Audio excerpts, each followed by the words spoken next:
Wo bleibst du denn? Ich hab gekocht, es steht alles auf dem Tisch. Ich bin ja da, ich bin seit 10 Minuten da, ich finde keinen Parkplatz. Ja, aber Safran, wieso hat du gemacht? Das wird ja immer batziger.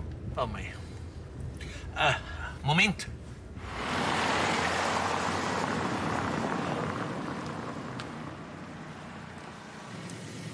Entschuldigen Sie. Hallo. Was ist denn? Fahren Sie weg. Ich? Ja? Lassen Sie einer ruhig Zeit, gell?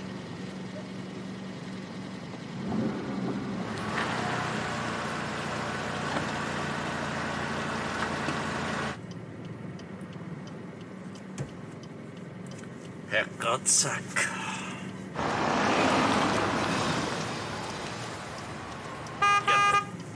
Ja, du gehst mir jetzt gerade noch ab. Gleich. Ja, fahren Sie jetzt doch nicht weg. Ich fahr ja schon gleich. Freilich, wegen dir werde ich jetzt noch meinen Parkplatz sausen lassen. Blöde Gors. Ja, was tust du denn jetzt?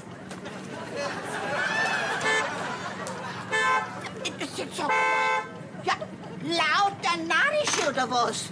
Hör auf, du. Oh, was?